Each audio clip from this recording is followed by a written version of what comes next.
Easter is coming up, and I just can't wait to have the whole family in one place. And of course, what's Easter without an awesome Easter brunch? Now, I don't know about your family, but mine is a little picky, and I really wanted to impress them with something delicious. A friend told me I should check out Total Wine & More. It was crazy. They must have every wine, beer, and spirit imaginable. I told one of their friendly experts my situation, and they found me just the thing. This sparkling wine is going to be absolutely perfect for brunch, even with my picky family. I know next time I need something, I'm shopping at Total Wine & More. Blog Talk Radio. Good morning, everybody, and welcome to another episode of Full Press Coverage Radio Live. I am one of your hosts, Ian Glendon. We are having a little technical difficulty to start the show, so we will have Mike momentarily. We do want to, let you guys know we will be talking a lot about these new NFL rules that have come into place, and it should be an interesting show. So bear with us, and Mike will be right on tap.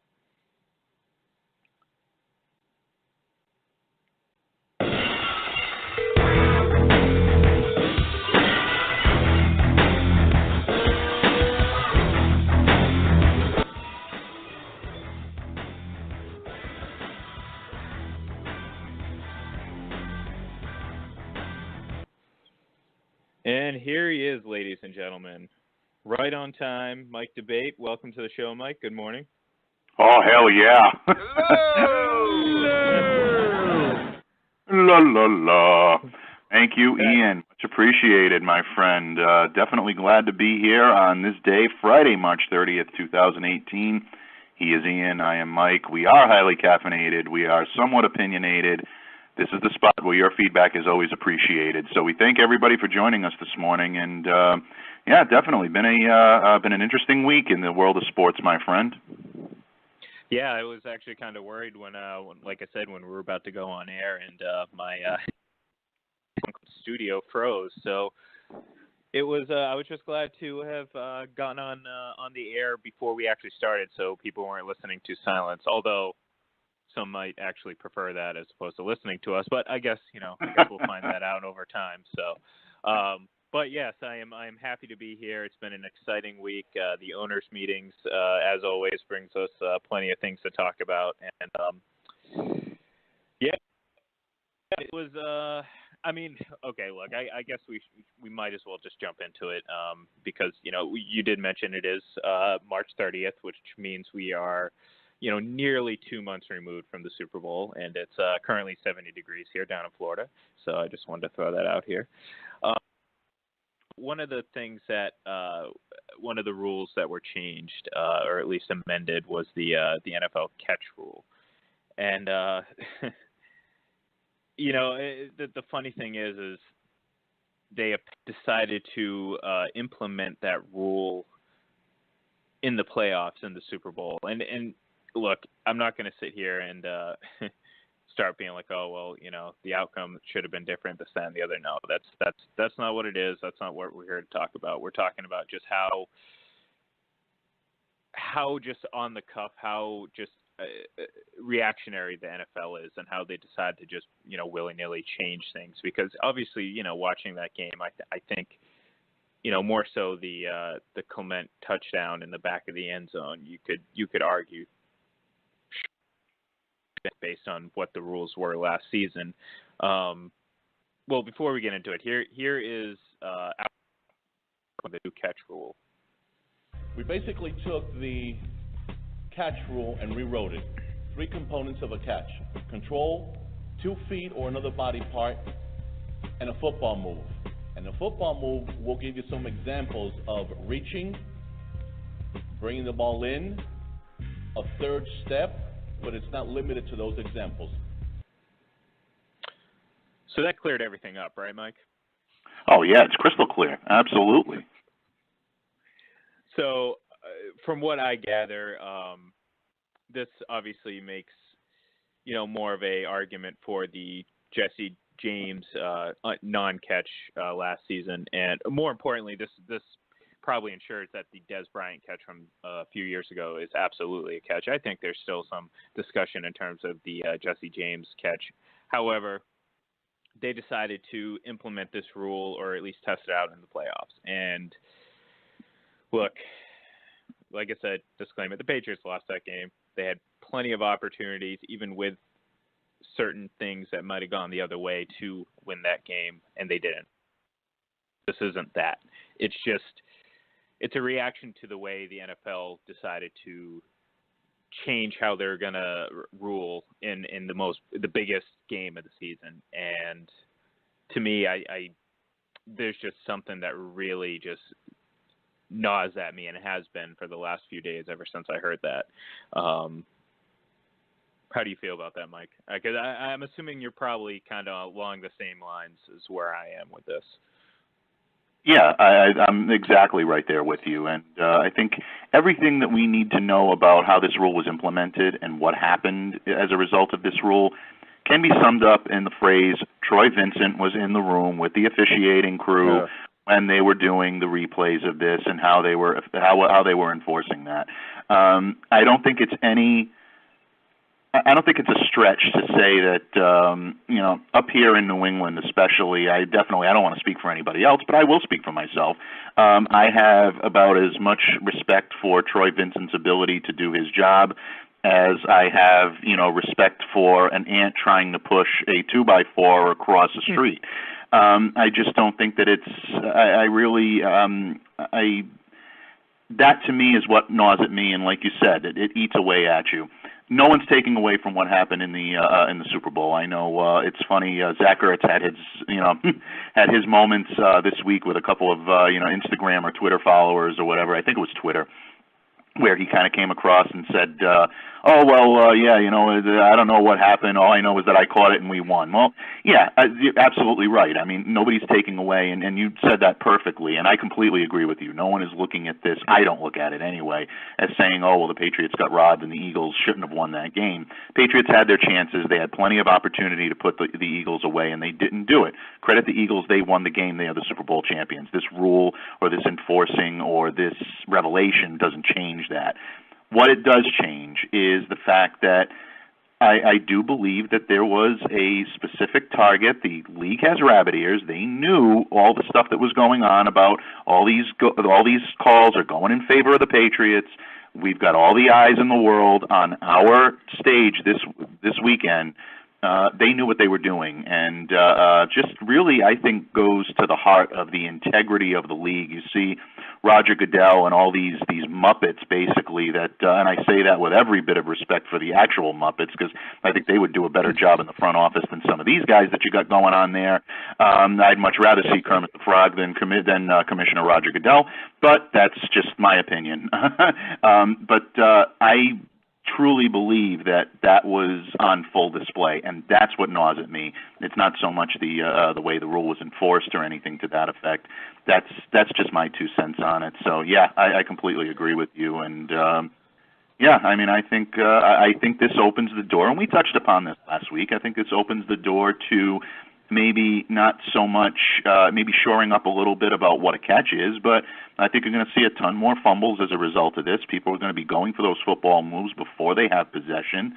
And I think it solves one set of problems but creates a whole new set. And, yeah, I just we'll get into that. The NFL did a pretty good job of ruling on things that really are going to close one Pandora's box and open up another. I think that's fairly obvious.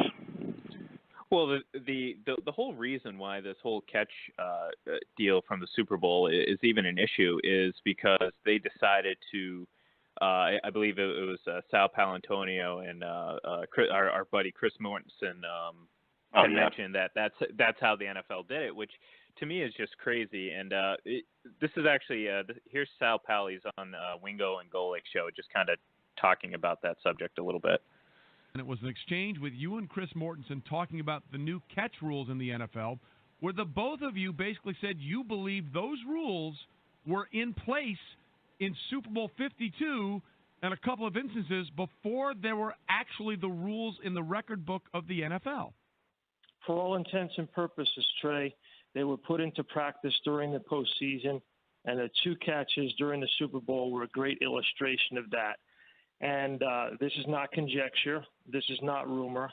This is based on reporting that Chris Mortensen and I have done. Mort has talked to people in the league office. I have talked on the record to Troy Vincent, Chief of Game Operations, and to Al Riveron, the VP of Officiating. And both of them told me that in the postseason, they wanted to make sure that they didn't have a repeat of embarrassing moments that happened during the regular season. And they basically were going to legislate during the postseason what they planned to put into place in writing after the season was over. And that was, let's not take points off the board. Let's not disallow touchdowns if we can clearly show on the field and then through visual evidence that it was a catch based on what we believe a catch is and should be. So yes, that's what we're talking about here, and it's like he says, there's no conjecture, it's no speculation. This is what they were told, and this is how the NFL decided that they were going to officiate the biggest games of the year. They were going to change on the fly based on what they wanted to eventually change the rule, not what the rule was. So, like I said, I mean, neither of us are going to sit here and claim foul. Well, okay, hold on, let me reword that. We're not going to sit here and claim that the Patriots should have won the game and that there's asterisks because trust me, the last thing that we want, like the last word that one of the words that we hate hearing is the word asterisk. So the Eagles won, that's what it is. You know, they won, they're the champs. But it's just another way to just question how the league decides to just do their business. You know, they champion this word integrity, like, you know, to no end. Like, they're just beating the dead horse. You know, we heard it during the Deflategate saga, integrity of the league. And personally, this kind of just flies in the face of integrity. It's like, okay, well, you're going to decide to, on the fly, change the rules, and we're going to officiate things differently. And even in Sal Paolantonio's own words, he said there are 2 catches in the Super Bowl, referring to the Ertz and the Clement touchdowns, one of which came on third down and one of which both came on third down, I believe.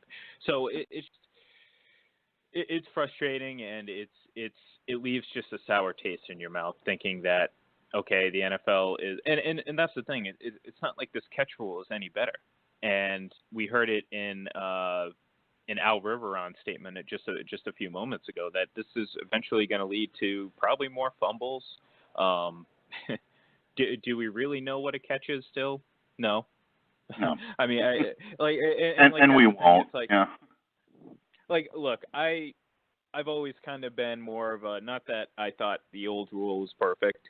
I think the biggest detriment to catch rules in general are basically the fact that we can see more, and then we can see every angle and every blade of grass. So it's like now all of a sudden these plays are being magnified to the point where now it's like we're looking at so many different things. So there isn't going to be a rule that's going to you know, be very clear for everyone.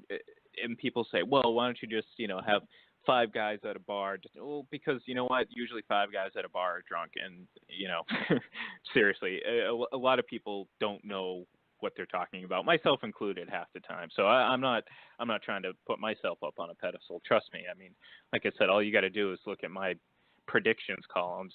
90% of them are pretty much wrong, and then the other 10% are like 25% right. So I'm giving myself a little bit of credit there. But it's just it really, it's just not a perfect situation. There's no scenario, there's no rule where it's going to cut and dry, be like, oh, okay, this is clearly what a catch was. I think the old rule was better than this because, like I said, I just, in my mind, I see a lot of fumbles happening because now all of a sudden, like now we have plays, you know, where a receiver, say, catches it, maybe turns his hip and takes like a half step, all of a sudden they're in full possession, but you know, they're going to get hit, the ball's going to go flying, and that's a fumble. You know what I mean? So it's, I don't know. To me, I feel like this is just, and then to eliminate going to the ground, like people talk about going to the ground, like, oh, it's ridiculous. No, it's just protect the ball. You know, hold on to the ball. Going to the ground means like you can't, like, you know, look, Jesse James, like why should we reward him with a catch for him making a dumb move? Like, he had that ball. There was no one around him.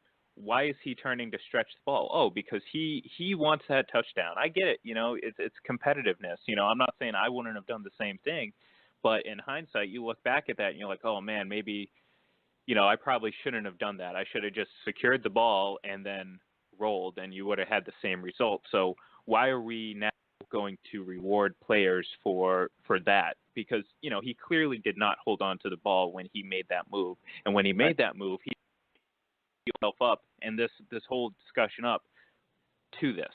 You know what I mean? Like, he didn't tuck the ball in, secure the ball. Players, don't you're taught to catch the ball, secure the ball, and then make your move. So, like I said, I have a lot of problems with it. The least of which, I guess, is the how they decided to rule in the Super Bowl, because obviously I can't change the past. If I could, I would have done a lot of things by now. But I digress. Anyways. No worries. I think the digression is definitely shared. And first of all, with regard to your predictions, as the great Ty Webb once said, my friend, don't sell yourself short. You're a tremendous slouch when it comes to to predictions. So I think you're all set on that one. Listen, I am in total agreement with you, and I know that probably bores the hell out of our listeners, but I mean, it to me, it is what it is. This rule was designed to clarify. This rule was designed to help, make things a little bit better. You talk about integrity of the game, like you said, and I mentioned this, when I was, going on my little spiel earlier. But I really, really have a problem with them implementing it the way that they did, and it's, I don't know, it's just I think it raises so many more questions than it does answers. Like you said. The biggest thing about this is, going to the ground. And to me, I mean, I just think that, to me, if you need to go to the ground to secure the football, you didn't catch it. Plain and simple. And, I don't think that's difficult to, I don't think that's a difficult concept to grasp. But yet, the Patriots did, they benefited from it a couple of times this year, and 31 other teams, 31 other fan bases did not like that. And I'm sorry, that has a lot to do with this. People will argue the contrary. People will say, oh, you're just being sensitive. Oh, you're just being this. Oh, you Patriots fans, they whine. I don't think so. I think, I think there's a legitimate argument to say, yeah, I think if these things had been, if there hadn't been so many eyes on this year because of what happened with the Patriots, and it's not just the Jesse James catch. I mean, obviously there was the one with Buffalo and the Austin Seferian-Jenkins against the Jets and things of that nature where these calls went to benefit them in a way. I mean, there are still memes that are out there that people say, oh, here are the Patriots' new jerseys for the 2018 season, and it's a picture of the referee's jersey. I mean. That was the narrative that was put forth. And, anytime that anybody sees things stuck to the Patriots a little bit, it's going to get a lot of groundswell and it's going to get a lot of support. And it's not the way it should be, but when you have the target on your back, you're going to be the targeted. You are going to be the hunted. And that's just the way it is in this situation. So with regard to the rule, yeah, maybe it will clear up a little bit of things on the field when it comes to a catch, but I don't see it really making that much of an impact, and there could be a lot of issues down the line when it comes to we both mentioned fumbles at this point, and you heard it in the statement that you played earlier. So, yeah, I think it's going to be interesting to say the least to see how this is enforced, what's going to happen as a result of this year, and where the public outcry is going to be the minute this goes against a team.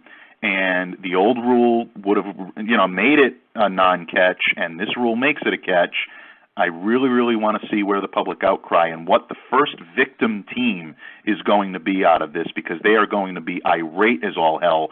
And, it'll be interesting, unless it's the Patriots that are on the receiving end of a bad call, and then it'll be the best call that was ever implemented, the best rule that was ever implemented, and, we all know how that's going to go. So.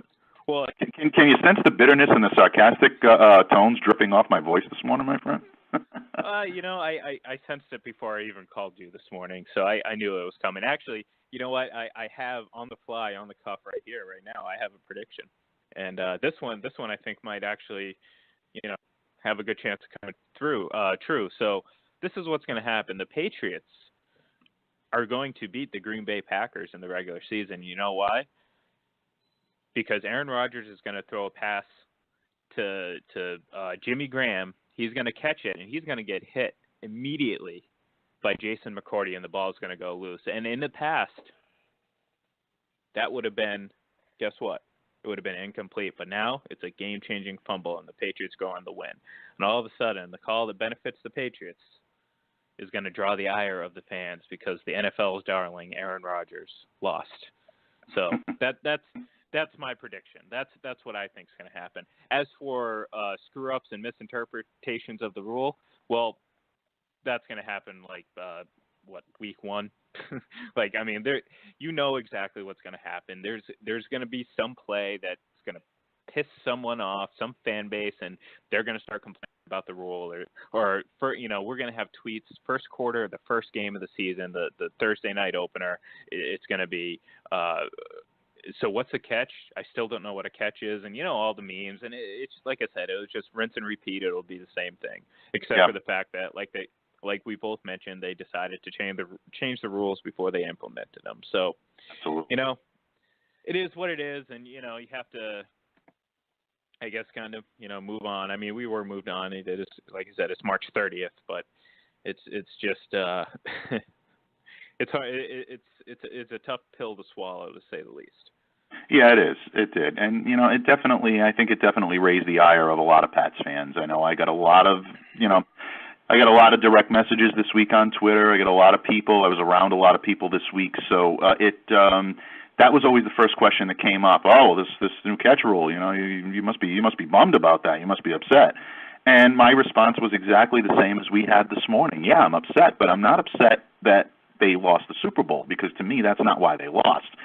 What upsets me is the way it was implemented and how everything was gone about. And I'm sorry, but there can be a slight argument that can be made that if those calls were not made and those catches were overturned, who's to say what happens from one moment to the next? I mean, there's so many intricate details in a football game that make it go a certain way. So, bottom line is, the Eagles are deserving world champions. Situation where they're not, but it's just it's one of those things where you have to recognize it and say it is what it is, for lack of a better term. Yeah, no, that's the way she goes, I guess.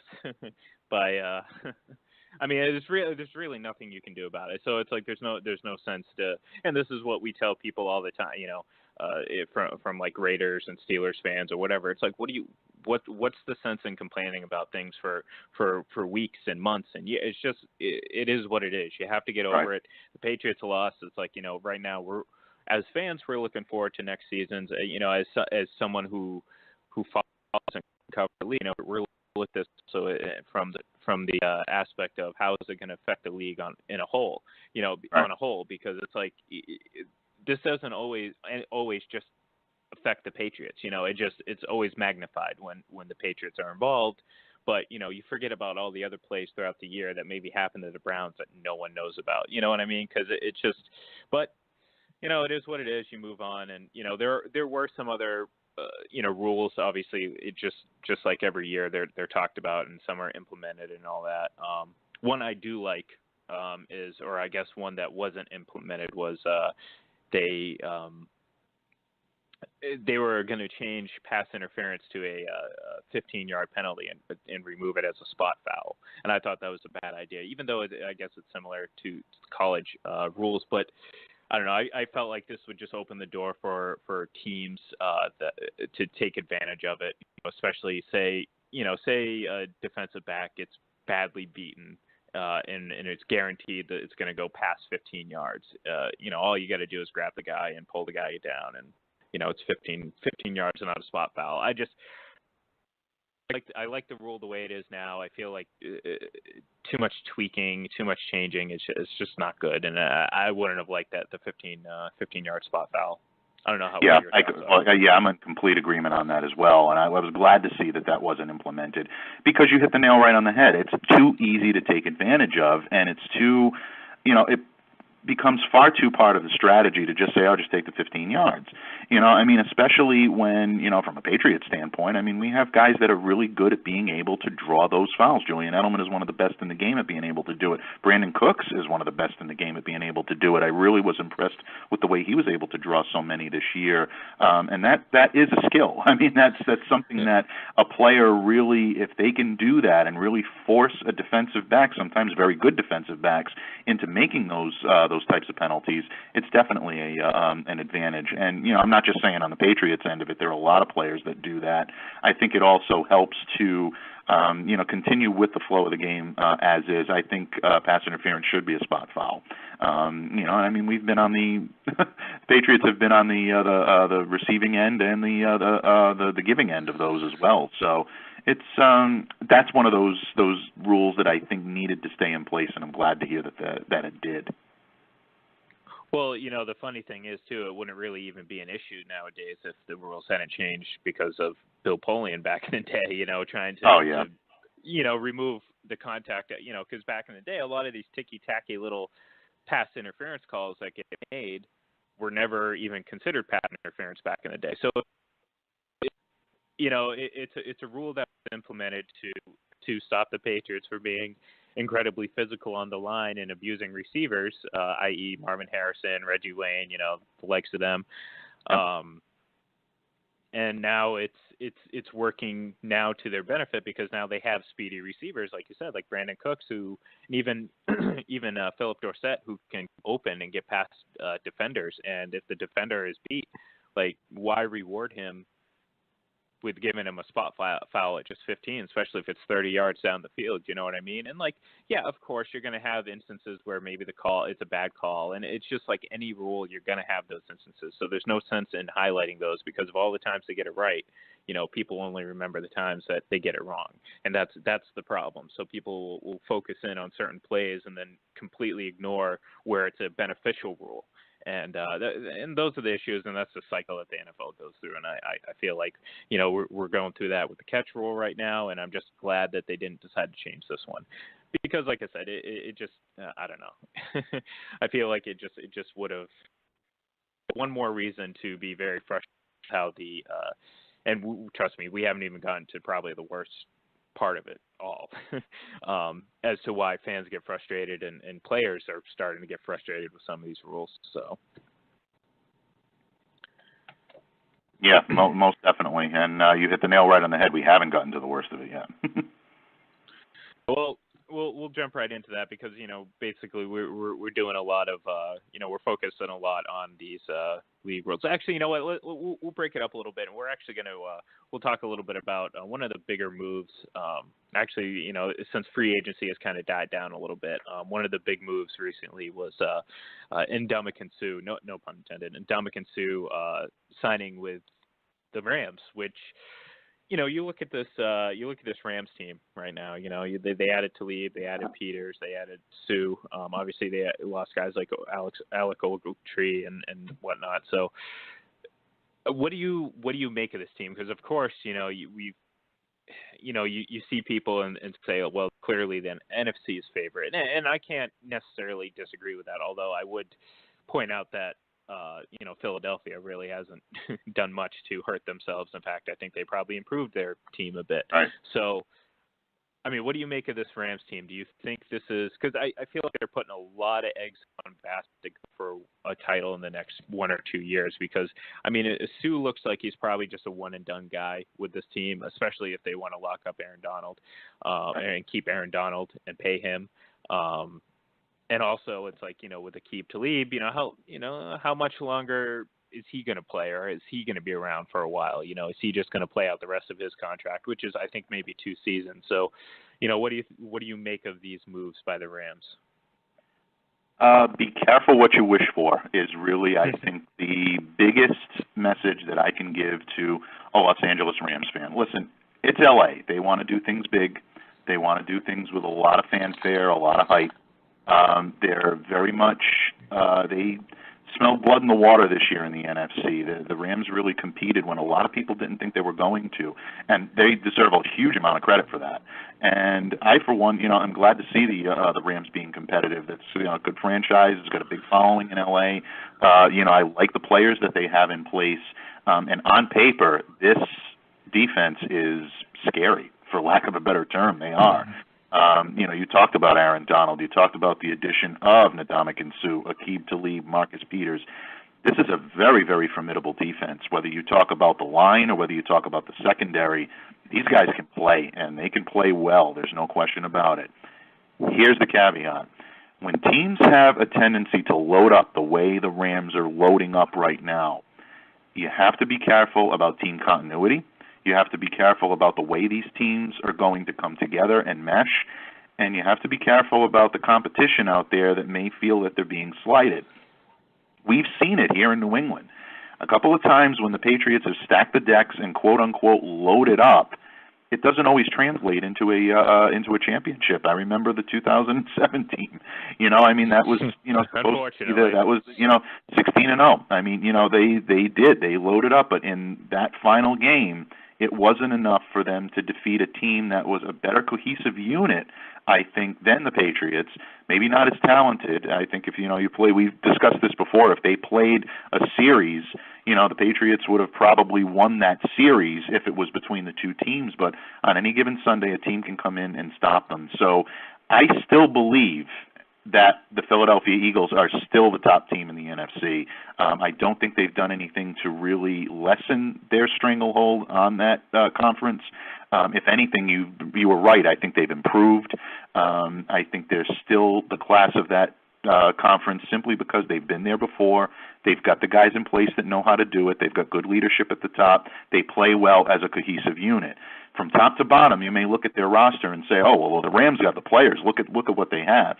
But the Eagles have the experience coming together. If you're a Rams fan, however, because I know I probably angered a lot of them by saying that, but if you're a Rams fan, the one thing that you'd have going for you is intelligence in the coaching seats, primarily Wade Phillips. If there's anybody that can take this defense, bring them together as a unit. You saw him do it in Denver. There were a lot of names on that defense, but he brought them together and showed them how to play as a cohesive unit. He's the guy to do it. So it's not that it's impossible. It's not that it can't be done, but don't automatically anoint them as taking a trip to the Super Bowl this year simply because of the off-season moves that they've been made. You've got to see what this team is capable of on paper. I'm definitely going to have a sharp eye on them in training camp. Looking forward to seeing how they're coming together, even in the preseason. I know you don't see a lot of the starters. You don't see a lot of, teams don't tip their hand that much. But I still think this has got the opportunity to say, okay, well, now we know what type of scheme they're going to put forth. Now we know how these guys can work together, and we'll see what they're made of in the first few games of the season. Well, you really went and stole my thunder there because I was going to make that Wade Phillips point, but you're absolutely right. It really takes a strong-minded. Obviously, Wade Phillips is probably one of, if not the best defensive coordinator in the league. I mean, just what he's able to do with just players of every age and background, whatever, it doesn't matter. Like, he's able to bring these guys together. And you mentioned his time in Denver. He's got a familiar face there, and Aqib Talib. So, like I said, I think having Wade Phillips it's probably one of the best moves Sean McVay made was hiring Wade Phillips last season to bring him aboard because he really brings just a dearth of knowledge. Actually, no, absolutely. That's a reference to you ever see the league when what's his face was Fitzmagic. He was on there, and Ruxin was saying dearth when it means a lack of, and it's funny. But I digress again. A little. It was good stuff anyway. Wade Phillips, he really brings what this team needs, and it's like they have a lot of talent, a lot of on that team. And Ndamukong Suh is not a person to have on the team, but if anyone's going to be able to bring them together, I would say Wade Phillips is right up there as the number one candidate. So that was an excellent point by by you. If I had, Thank you, my friend. Appreciate it. Actually, I usually try to rack up one per show, you know. 1,000 points to you. Don't. Oh, thank you. That means a lot. I do appreciate that. Anyways, okay. Now we'll kind of get into the rules that was passed, which is it's hard to explain because it just seems like it's going to be impossible to regulate, and that is the now lowering of the helmet penalty, 15-yard penalty that will be implemented, meaning that a defender can no longer lower their helmet when going to make a tackle. And this is Roger Goodell at his press conference. Well, in addition, some of the issues that we deal with respect to how we continue to make the game safer. You're all aware of the fact that we spent a great deal of time, had a lot of discussion over the last several days, including this morning, on how we implement the lowering the head. Our focus is how to take the head out of the game and make sure that we're using the helmet as protection, and it's not being used as a weapon. And that's the core of what we're focused on. And I think we made a tremendous amount of progress in that this week. There's a great deal of communication, education that still needs to take place. We'll be doing that over the next 90 days, including going to each club, having players, coaches, medical staff, all hands on deck at each club to be able to go through the changes to make sure everyone's fully aware of them and the basis for those changes. So, as Goodell says, there's still a lot of learning and explaining to happen, and they're going to be, I suppose, having seminars and meetings with teams and doctors and coaches, et cetera, all the way out throughout organizations, trying to implement these rules. Other players like Richard Sherman have already come out and kind of blasted this rule of saying, and rightfully so. I mean, how do you implement this rule? How do you limit a player, defensive player, from I don't get it. Like, I mean, how do they expect to say, oh, you can no longer lower your head? Well, I mean, I don't know. It seems like they're just like, look, I know you probably follow him too, and I do as well. But Matt Chatham, former Patriot, he's a local Boston guy. He kind of blasted it as well, saying that, essentially it's like these guys sign up knowing this game is physical, and now it's the degree in which you try to protect the players, and I'm all for that. But it's getting to the point now where you're drastically changing how the game is played in the sense that, like, it just doesn't seem like I get, looking at players that maybe target heads or target whatever, but it's like just leading with the head in general, even into a shoulder or whatever, is going to be regulated as a hit. And it's like, I think I can't remember who did it, but someone took a look at, I believe it was the Ravens and Steelers game from this past season to see what would and wouldn't have been a penalty with these new rules. And I think they counted something like 26 fouls in the first half, something ridiculous like that, which is look, we're having time problems as it is.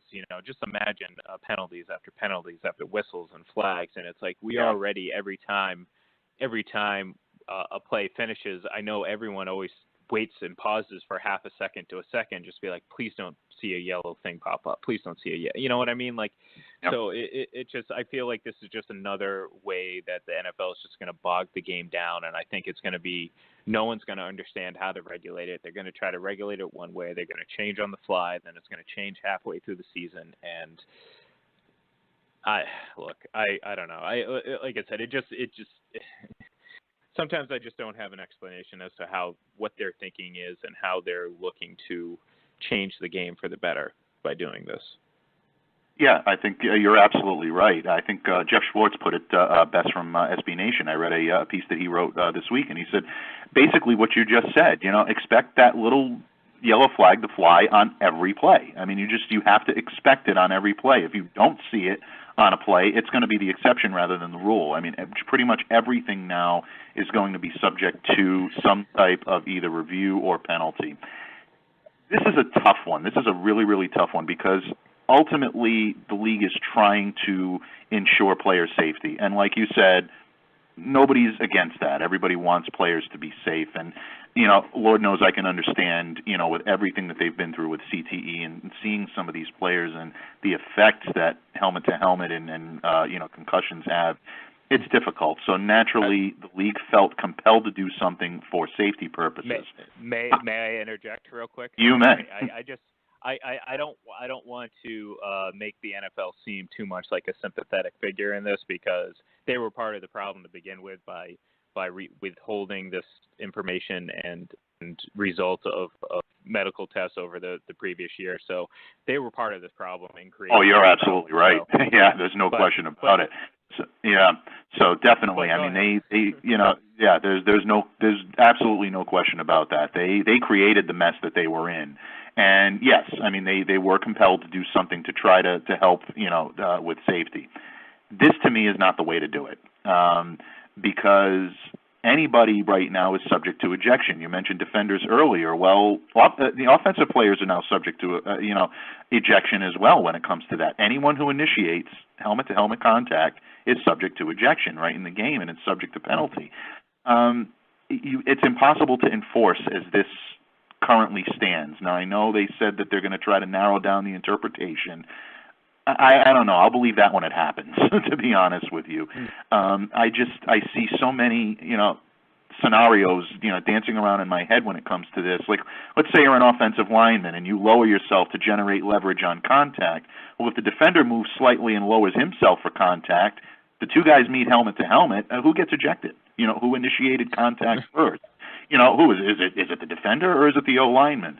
A running back. If a running back is heading full speed into a hole at the line of scrimmage and a safety is flying in for the tackle, he wants to aim at the lower body, but all of a sudden the running back lowers himself to protect from the hit, and they meet helmet to helmet. Who's ejected? Is it the running back? I mean, is it the safety?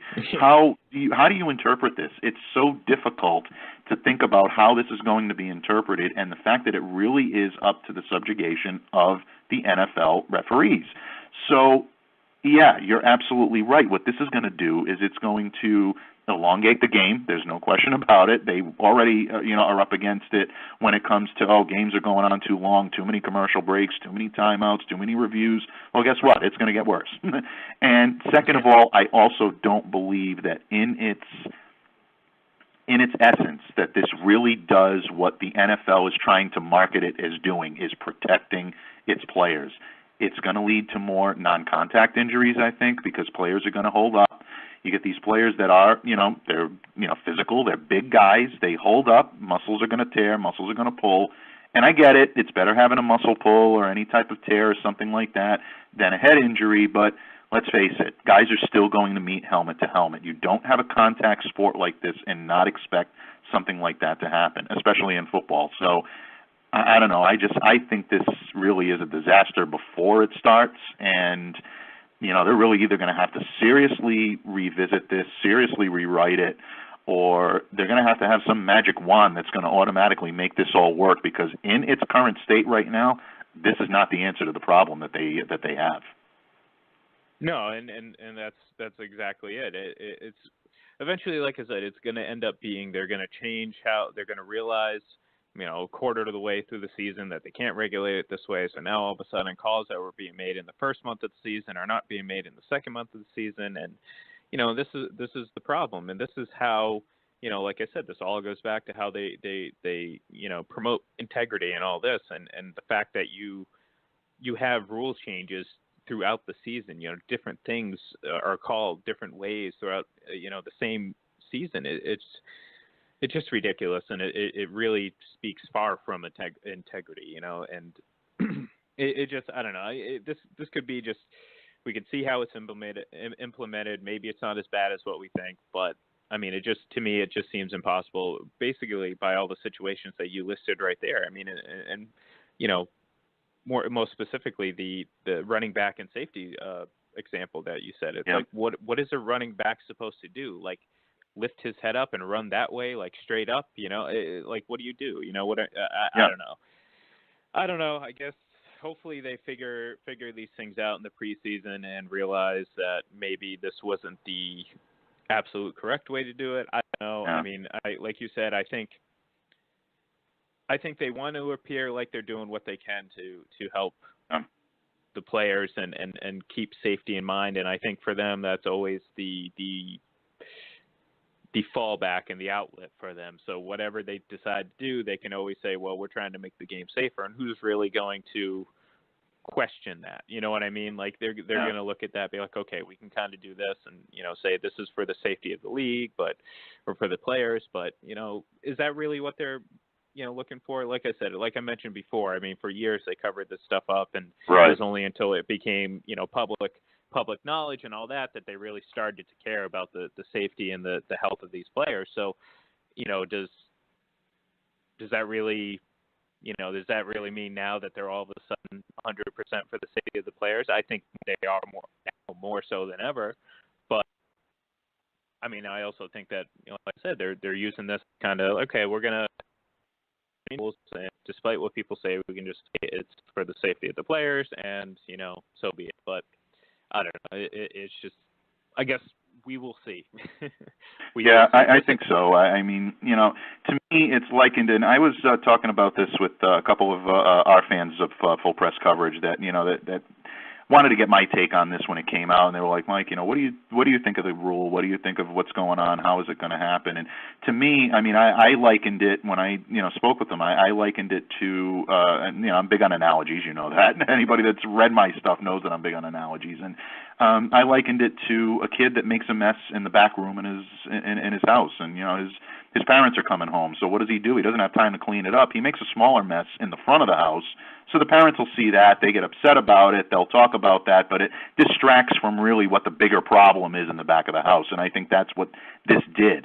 I think it kind of gave, a little bit like, oh, well, we'll just tell them that anything that's targeting is now going to be a foul, without really getting to the point of what is the problem with CTE anyway. Anybody that realizes and looks at this knows that, minimizing helmet hits, it's not going to eliminate CTE.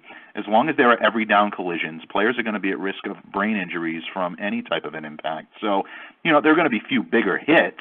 They won't have these, guys look like they're getting run over on, on SportsCenter and these, sound bites and game clips.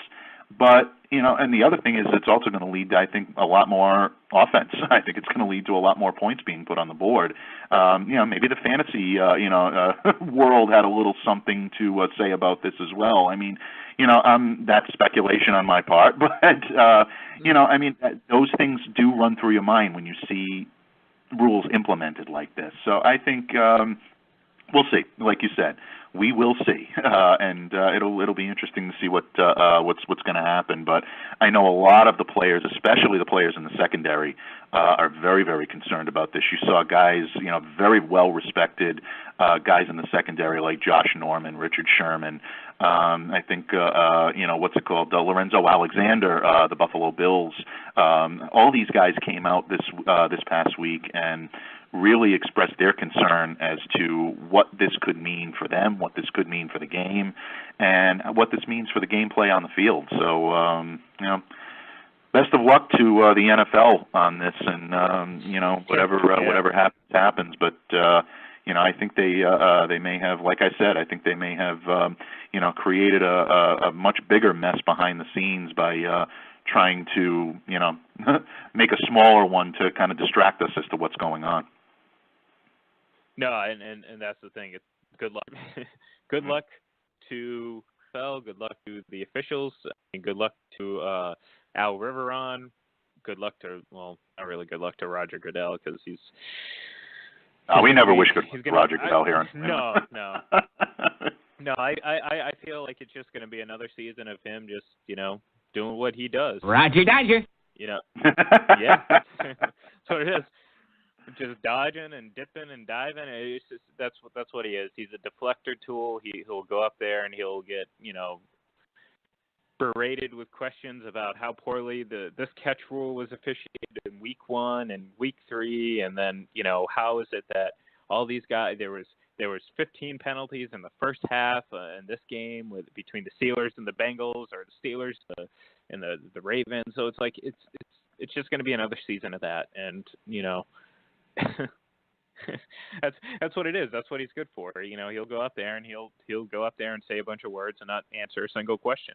He'll probably eventually lead it back to something he does, like some play 60 initiative, because that's usually whenever there's some sort of intense questioning, he always brings it back to like some charity work that they do, and then he gets a softball question from like a 6-year-old.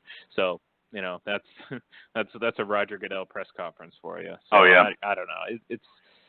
I really don't think nothing's going to change. There's just going to be more things to complain about next year in terms of officiating and reviews and time and penalties and yellow flags and. I don't know. It's I just want to watch football. Yeah, I know. What am I doing? It's March 30th right now, and I'm I'm just. See, there it is. I know. That's exactly what it is. It's like, it's like between just thinking about the Super Bowl again and thinking about all these rule changes and what's going to happen next year. How often are we going to have to sit through flags being thrown and bad penalties being called and refs being a crucial part of the game? I don't know. It's hopefully this is the last we'll ever talk about it. Hopefully everything will run smoothly. Everything will be officiated perfectly. We'll never have an officiating issue or a replay issue again. And we're wrong. I hope we're wrong. I really do. I do. Yeah. Mike, yeah. I really do. I'm not liking the odds on that, but I mean, yeah, I do as well. But who knows? Who knows? The one caveat to it all, for us in particular, is it gives us something to complain about, and complaining can be pretty good in our line of work. So, oh yeah, it is. There will be plenty to complain about. Maybe we'll have a special complaining segment, and we'll just rant. And, oh yeah, that's right. Maybe we'll bring back the airing of grievances. I was just going to say the airing of grievances. I can definitely see these rules, whether it's the catch rule, whether it be this one. I can definitely see these rules coming out in some grievances during the season. But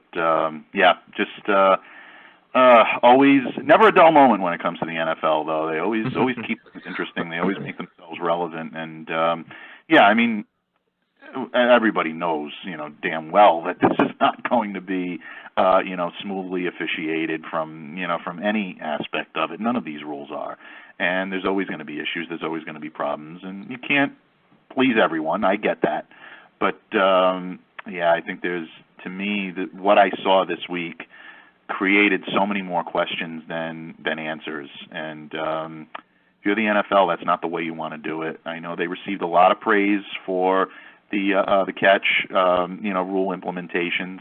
I don't see it, but whatever.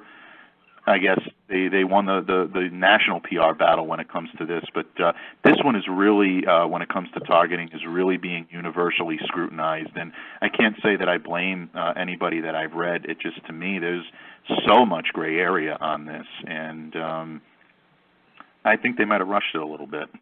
And this is not the type of rule that you want to rush. This is there's a real fine line here that needs to be very clearly defined, and I just don't see it. No, and like I said, this should be a time of hope, because this is right before the draft. Every team has a chance.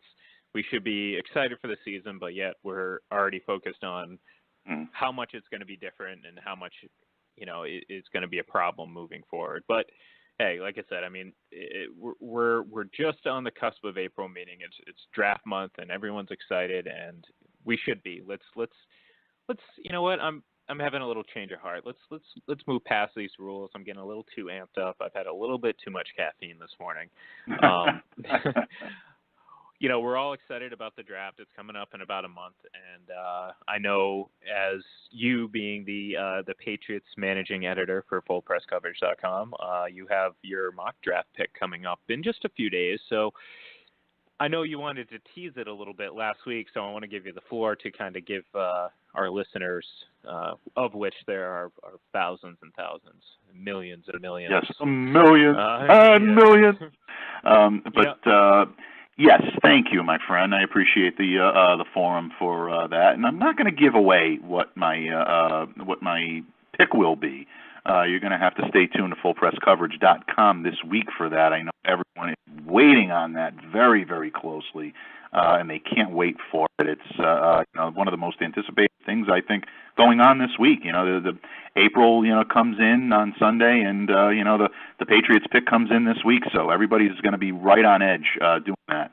I digress. But in all seriousness, I think, and I've said this on a couple of occasions now. I had an opportunity to speak with our good friends at the Sports Radio Network on with Memphis Spence, who's a good friend of the show, and was a good friend of yours as well, Ian. And I said that with my GM hat, I see the Patriots doing one or two things here. They're either going to do their infamous duty and trade down and get value for the pick, which I would never take off the table when it comes to Bill Belichick. I think that's something that he's always ready to do in the back of his mind. So I think they could end up doing that. This is a deep draft, and I think they have the opportunity to do that. But if they do keep the pick, I absolutely see them taking someone on the offensive line. This is a deep offensive line draft, and I think there's a lot of talent that could still be available. Now, guys that I really have my eye on, and I've said this a couple of times in the past,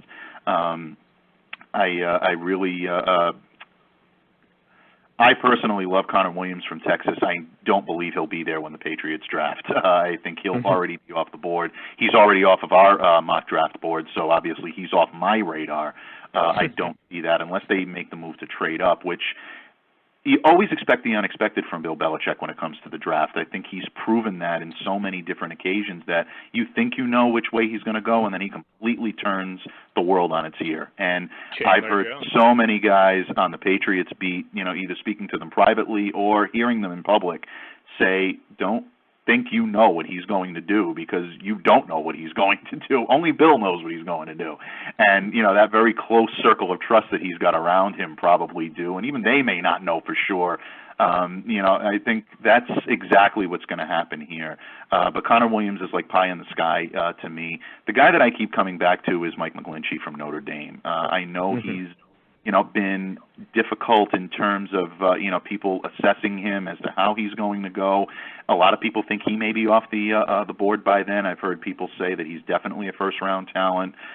Some people think he might extend into the second round. If that's the case, Patriots may have an eye squarely on that. But if you take a look at what the Patriots need and the type of player they need to be able to protect a pocket quarterback like Tom Brady, I think that is where you're going to see him be a great fit. I think McGlinchey struggled a little bit this year because Notre Dame did have, some mobility at the quarterback position. I think that's where you see him really come in and become a hand-in-glove fit when it comes to the New England Patriots. So, those are guys where I've got my eye on, in terms of my own little, GM hat. We'll see what happens.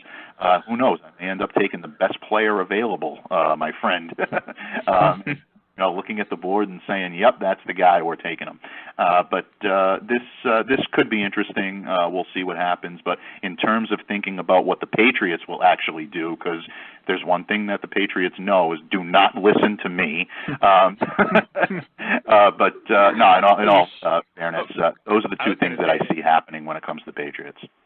I was going to say they were probably pretty keyed in on what your draft pick was going to be. I was going to say I'm pretty sure Bill Belichick is, that picture of him sitting down in the Dolphins facility over the weekend. I just assumed that he was looking at our mock draft, waiting for you to pick. So, well, he was actually like on the phone with my people, and we were trying to work out. He wanted to find out what my thoughts are on trades, and then I told him that we weren't doing trades in the mock draft, and he didn't like that. He was very very upset by that, and Bill just said, "What do you mean no trades? No, that's it. We're done." And that was so.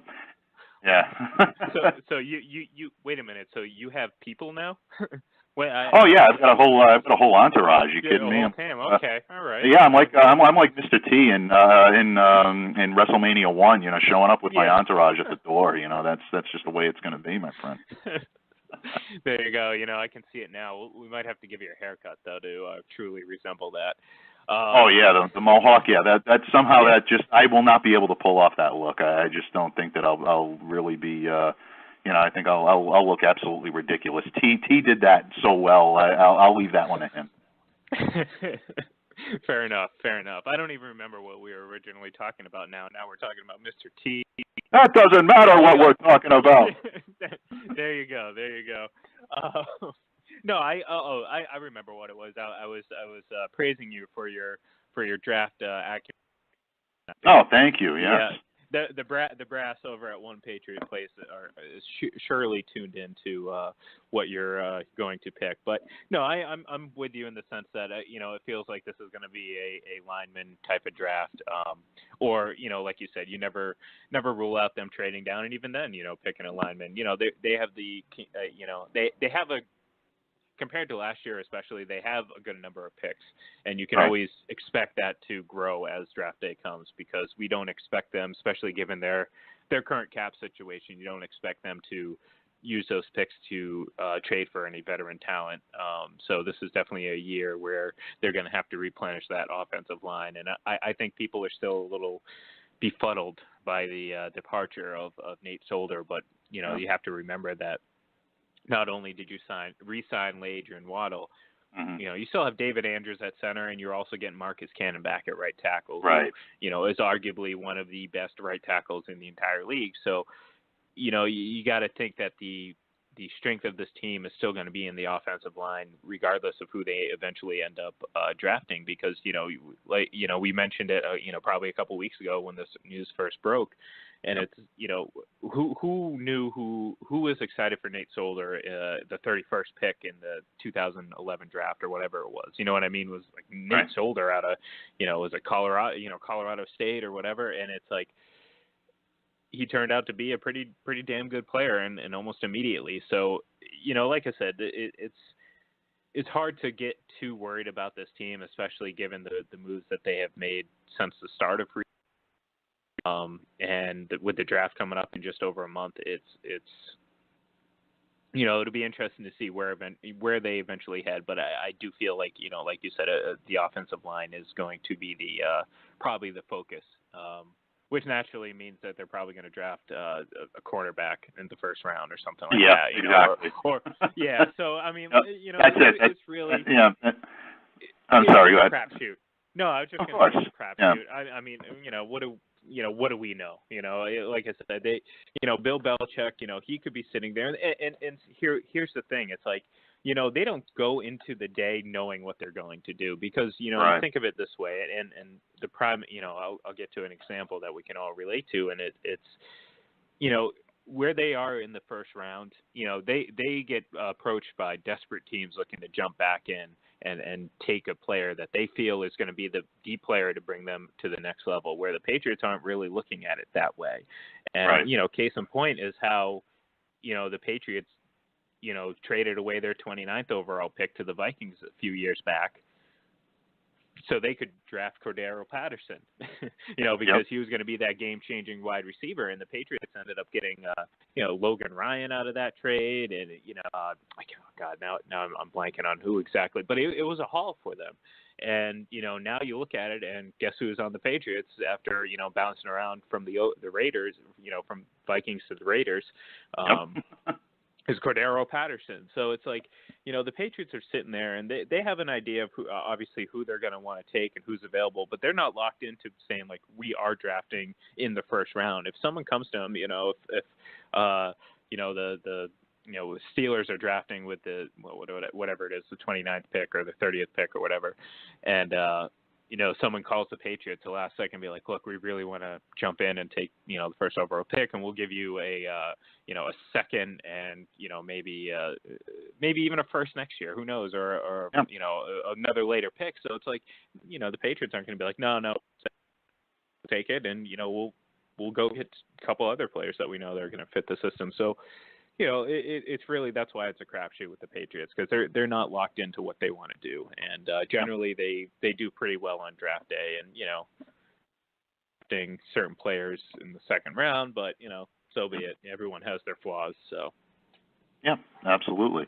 I mean, there's no question about that. They definitely know what they want to do as opposed to what other teams, want them to do or what the media thinks they're going to do. Nobody knows that better than Bill Belichick. And regardless of all of the hits he's taken this offseason, and he's taken quite a few. I know you're as active on social media as I am. You see the fans. You see a lot of, the people that, I like to say perched on the edge of the Tobin. They're ready to, I've seen so many people that said that they were ready to jettison the guy. I mean, I defy you to give me an example of a guy in the NFL that knows what he's doing more than Bill Belichick, and I don't think you're going to be able to do it. He still has his finger on the pulse. He looked very much the last couple of weeks, bouncing around all these pro days and really and doing scouting and everything that he's been doing. He still very much looks like a guy who's very much dialed into the pulse of this team and what needs to happen. So, I'm looking forward to seeing what he's going to do, and really, I think, flipping everything up on its ear and just, really kind of messing with everybody and going in a direction that no one thought he would go into.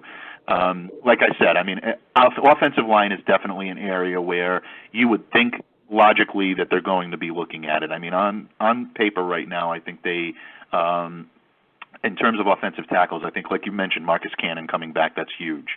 Adrian Waddle was re-signed.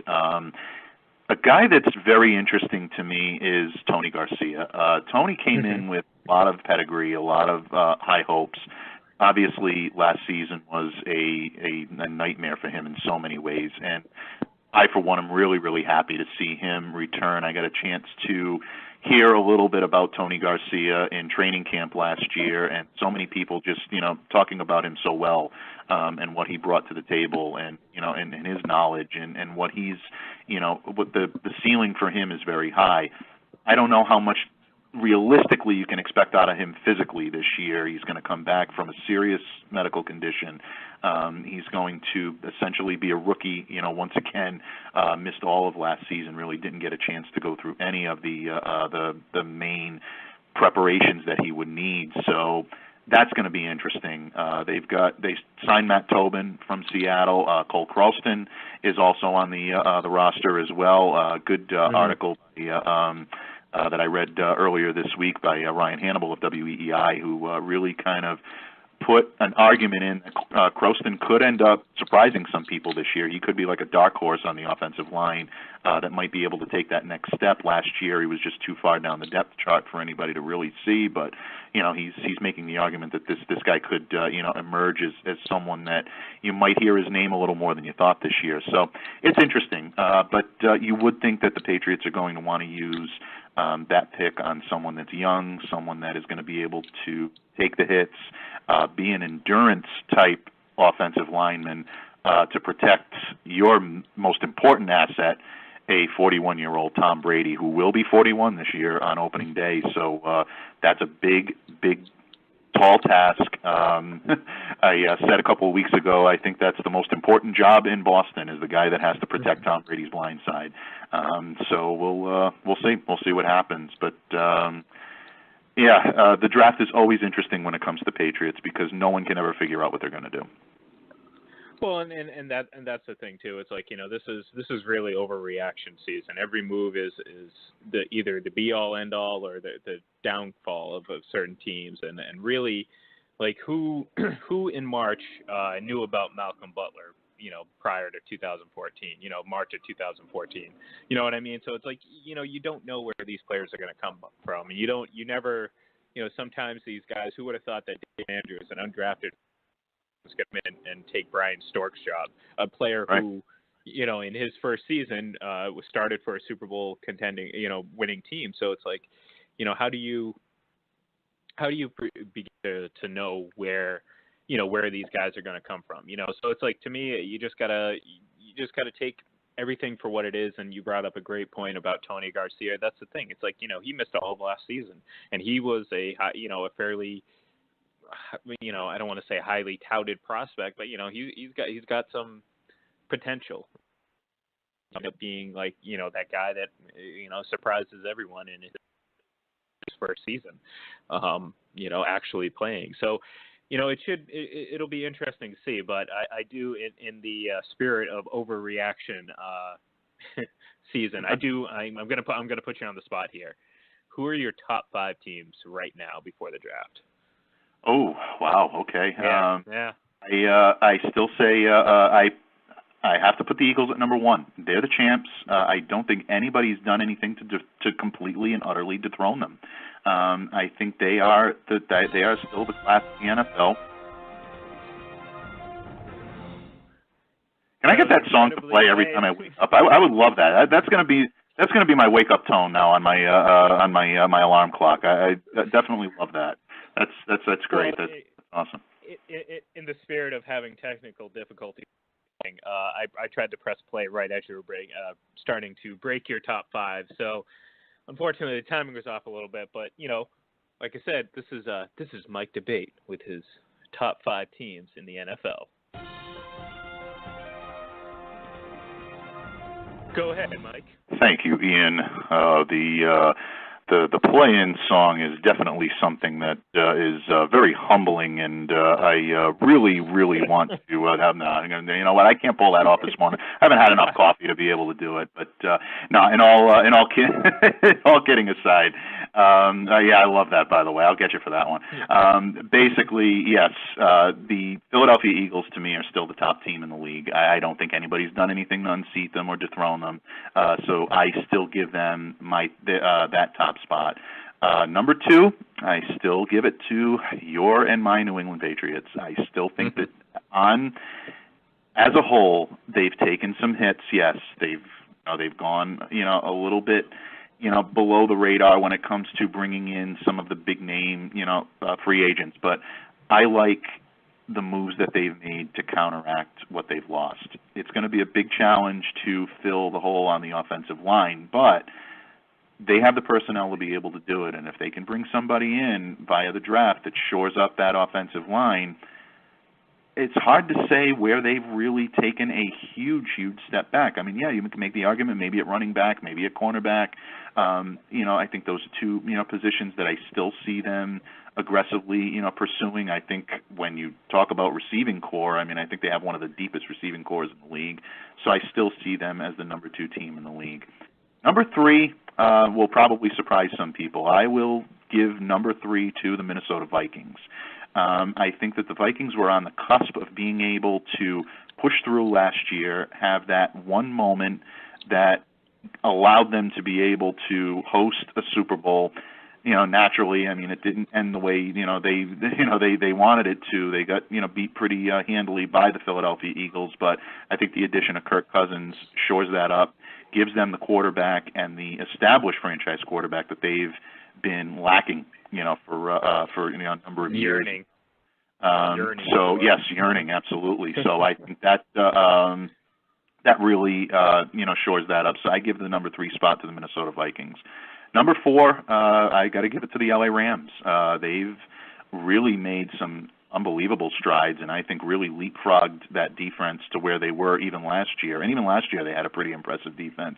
Aaron Donald always is going to give you a good defense, regardless of the output. But you take a look at the moves that they've made, and I think they need to be right up there with the top teams in the NFL. And last but not least, number 5 will probably anger some people because I'm going very NFC heavy on this.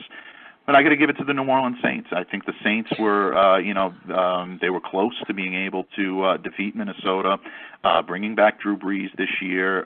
Little, back and forth moves that they needed to make. I think they are still right near the top of the league as well. So, yeah, I think you see the Patriots up there with 4 very, very formidable teams within the NFC. and I think it's going to be fun to watch. And I would say if you needed like a 5A or just under the radar, I would probably put the Pittsburgh Steelers, right there as probably number 6 or like a number like maybe like a 5B or whatever. So just if you want to call them an honorable mention, I guess that would be the best way to put it. But those are my top 5. Those are the guys that I think have the best ability to be in contention and to really contend for a Super Bowl title this year. The folks up in Wisconsin might disagree with you a little bit, but I don't. I actually flip-flop the Rams and the Vikings because I do really buy into a lot, and I think, like we mentioned before, especially with Wade Phillips, I buy into a lot of what they did. So I think, I have of course the Eagles at 1 because they are the champs, and they did. They didn't just sit back. They made some moves to really, help their team and keep their team fresh and really hungry for that next title.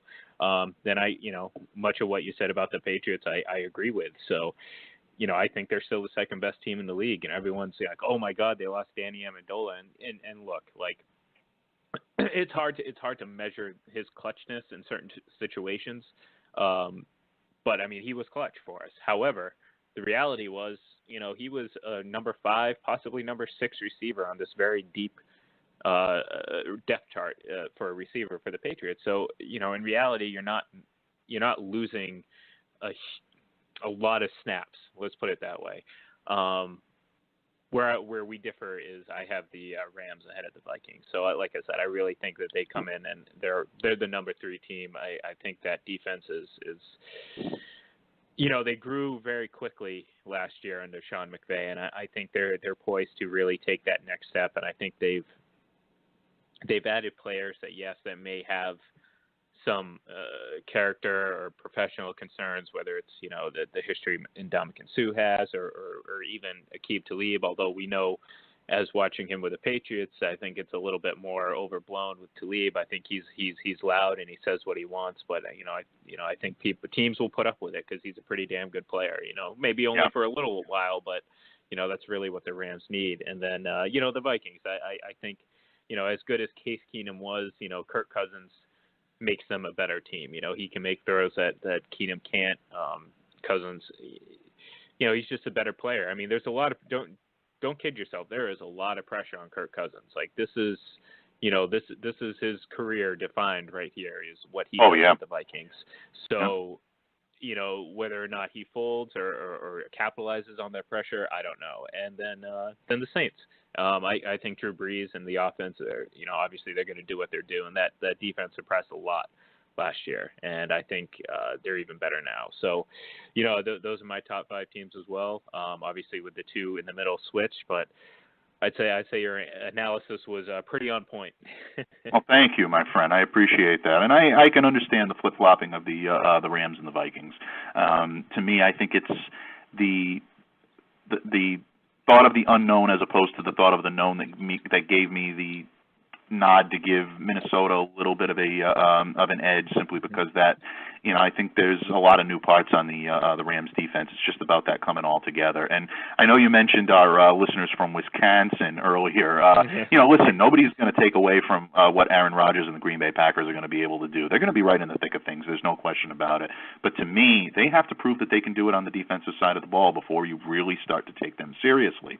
And we didn't get enough of that glimpse last year. We got some dribs and drabs of it, and they can put up points. They're going to be able to do that. The addition of Jimmy Graham is going to be good, but they also lost Jordy Nelson. So, it's, when you take a look at what they've improved or how, they've gone about their business, I think it's just there's some unknowns there, which is why that I don't have them in the top 5 or maybe even in that 6th spot with the Steelers. But, anytime you field a team with Aaron Rodgers, you're going to be in the top 10, and I think that's precisely where they belong until maybe the first few games of the season when we really see what they're made of. And, hey, who knows? They might be right there in the end. I know NFL fans would love to see a Brady Rodgers Super Bowl. I know they would love it up in Green Bay. I know we would love it. We'd have plenty of hate mail coming in on that one.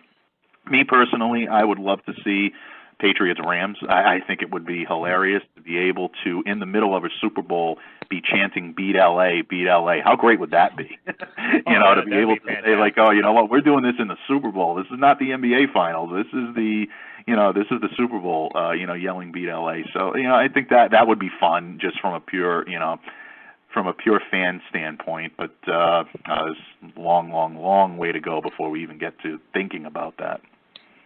Oh, absolutely. Well, I mean, hey, football's 365, no days off. I'm always thinking about the Super Bowl. Can't wait. Definitely. Always have to think about it. Yeah. Yeah, I can't wait to see the Patriots in it for the third year in a row.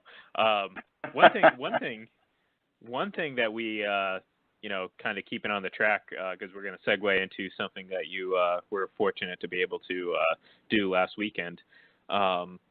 Keeping on the same track with some of these Boston sports teams, we may be looking at another a championship series from a certain team that plays down on Causeway Street. Yeah. I mean, it's hard to sit here and think about how they how the Bruins will do during the playoffs, but watching this team play and just how they play the game and the type of depth they have, it's given me the feeling that we're in for a pretty long playoff season. Watching this team, and it's exciting as they recently just took over the first place in the East last night over the struggling Tampa Bay Lightning. So I know the Super Bowl is disappointing. As fans of all of our Boston sports teams, I think we are certainly looking forward to the Bruins playoff run. I think it's going to be a pretty deep one, and for you, that kind of is a loose segue into what you did last weekend, which was cover the alumni game with between the Light Foundation and the Bruins alumni. And before we went off the air today, I did want to give you an opportunity to kind of talk about it and let us know about the experience and some of the fortunate things you were able to do. Yeah, thank you, Ian. And that was so few opportunities do we get in this business to be able to really cover an event and be a part of an event that really does warm your heart, and not just being able to either cheer or boo or objectively watch an athletic contest. I mean, this went so far beyond athletics, and it was amazing. And I wrote in my recap earlier this week that emotion was gratitude. I mean, just everybody in the event was grateful. And for those of you that haven't read the piece or didn't tune into last week's show, the event I'm talking about is the Light Foundation and the Little Heroes Fund of Rhode Island teamed up with the Boston Bruins alumni for their annual Light Heroes Bruins Alumni Charity Game. Took place last Saturday at Providence College's Schneider Arena in Providence, Rhode Island. These great organizations, they delivered an entertaining, a heartwarming family event. It gave everyone in attendance the opportunity to see Boston Bruins legends skate with some of the best local Rhode Island hockey players. Some friends of mine were on the ice with legends that, really just have been a part of Bruins lore, guys like Jay Miller, Reggie Lemelin, Tommy Songe and Ken Hodge Jr., and of course Rick Nifty Middleton, who was taking the ice, and they honored him with a nice little montage early on in the game. Hashtag that's out there, and I encourage everyone to use it. It's hashtag Nifty HOFNO16, which really should be used across social media. We're really trying to do everything that we can do to get Nifty into the Hall of Fame, and really, I think deservedly so. I think that's exactly where he should be. But I want to give a lot of credit to the Little Heroes Foundation and the Light Foundation that really came together to organize the event. We had Eric Denault on our show last week. He was the event organizer. Him and his wife, Dawn, put on an amazing show. And they really, really did a great job of planning this from start to finish. Everything went off without a hitch. And also Bobby Lafredo, who was the liaison with the Light Foundation, did an amazing job as well. So The event in total raised in excess of $50,000 for local charities. According to Eric, that total was expected to reach well into probably the $65,000 range, which is a great success, and exactly where they hoped, and exceeded their expectations a little bit as well. So everybody was, really came together for a great show. The end result was definitely what you would expect. The Bruins alumni skated to a 12-8 victory, but in this event, everyone was a winner. And just from everyone that took part in that, from the Light Heroes hockey team to the Bruins legends, seeing fans get a chance to go and shake hands with some of the Bruins alumni who were doing so in between periods, and they were really engaged with the crowd. Can't say enough good things about the event chair, and that's former Patriot, former Pro Bowler, former three-time Super Bowl champion Matt Light, who really was as gracious of a host as you could possibly imagine. Light was in the crowd all throughout the game, glad-handing people, posing, taking pictures, really taking the time to sit down with people, find out what their story was in terms of why they were there and why they were supporting the foundation. These organizations do amazing work, and seeing it up close and personal and really getting a chance to hear, I had the opportunity to sit down with Matt Light, and the interview that I conducted with him is on fullpresscoverage.com. Just an amazing person, and really you can hear the dedication, and you can see the dedication that he has to this foundation in everything that he does. So I was so humbled to be a part of this, and I want to thank Eric, and I want to thank Matt, and I want to thank everyone that welcomed me into this arena, for lack of a better term, literally and figuratively, but welcomed me to this event and gave me the opportunity to be able to cover it. If you're asking me to pick one moment that I'll always take with me, to me it was probably when during the intermission when Matt visited a very special guest, and that was a young lady by the name of Jenna Stoddard. Jenna was there enjoying the game with her mom, Kim, and Jenna currently lives with a condition called chromosome 19 deletion order that affects both physical and mental development. And accompanied by a wish come true, Light presented this courageous young lady with the news that the organization is going to be providing her with a complete home customization that's going to help to ease some of the burdens of her condition. Jen is going to receive a custom-made therapeutic jacuzzi, home safety modifications, and some personalized toys as well, which Jenna can use to play with. They ensure both her fun and her safety. So that to me summed up this event in so many ways, and really was, I think, the heartwarming event of the night. I want to give an amazing shout-out as well to the Spalding Clinical, who provided the adaptive sleds, which allowed, the participants that proudly wore the jerseys of the Boston Shamrocks. They took part in a 10-minute exhibition on the ice, and they used the adaptive sleds to be able to live their dream and play in a hockey arena and score a few goals, and the action was great. So from everybody that took part in this event, I can't say enough about it. I know might be a little bit long-winded in my description, but I just really wanted to take that opportunity to give everybody credit for this, and I was humbled to be a part of it, and very happy to hear that when this event takes place next year, I've been invited back to cover it and for Full Press, and I could not be happier about that. So, oh hell yeah! Oh hell yeah! Yeah.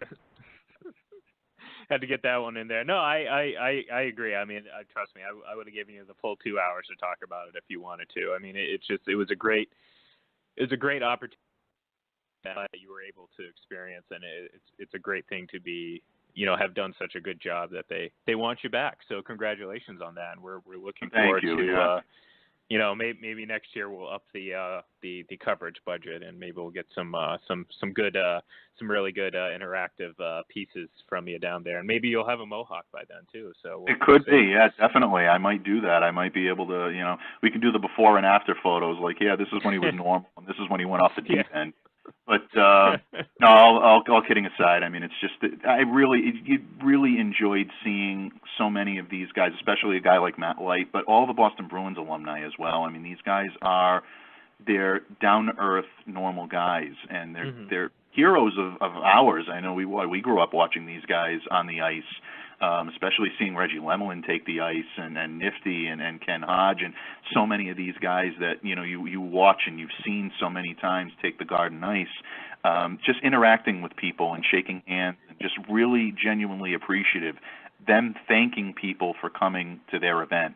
And thanking them for the support that they're providing for their fund and their alumni association. So the work that they do is great, and they're really the money is really put to good use. It's very, very transparent in terms of where it goes directly to the sources that it's supposed to go to, and you really see that as soon as you walk through the door.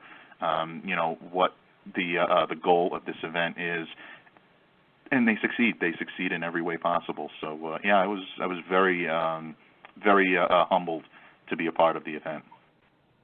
No, and like I said, I mean, it's definitely something. It's great to bring attention to, and it's great to be associated with something like that, because that's something that we want to strive to do. And if you remember when we first launched the site, we focused our attention on a lot of community charity events around the holidays, and that's something that kind of falls along the same lines, where we want to make sure that we draw attention to that, because they're great causes. And like you said, Matt Light and the Bruins alumni and everyone involved, seem to be very down to earth and very into what they believe in and their cause. So, and that's admirable beyond what we can say. So it's definitely something that every year that they invite you or us back, I'm all for it, and I'm happy that they're willing to give us that platform, to give us that opportunity to showcase their great event and their great organizations. So again, well done, Mike, and I'm glad you got to be Mr. Professional and get a chance to sit down with a former Patriot legend, or current Patriot legend, let's put it that way. Yeah, absolutely. And I can't say enough good things about him as well. Matt was very gracious, and I really wanted to give him the opportunity to talk a lot about the Light Foundation and about his association with this event. But as I said in my interview, I wouldn't be doing my job unless I asked him.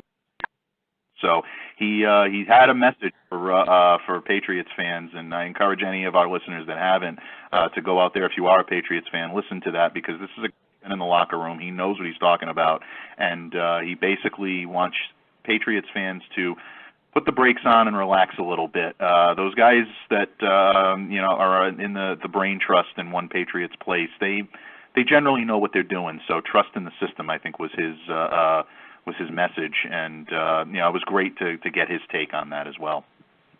Oh, absolutely.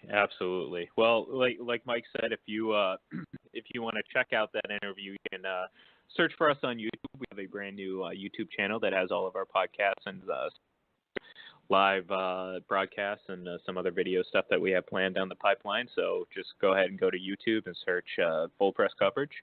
Of course, you can find it on the fullpresscoverage.com website. You can also follow us on Twitter. It's at Full Press Radio, and you can, everything that we do on the show and other podcasts, we tweet from there. And then, of course, you can follow myself. It's at IGLEN31, and you can follow Mike. It's at MDABATEFPC.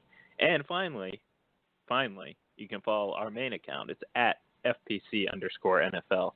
And I think I got all of that right and didn't flip-flop any words, any letters, anything. So I'm going to pat myself on the back. And I say at this point, we end on a high note, Mike, because I haven't screwed up yet. So, No, you did it. Barring the beginning. You did a wonderful job, my friend. Always do. And, much like George Costanza, you stand up, put your hands up in the air, and say, "Thank you very much. I'm done."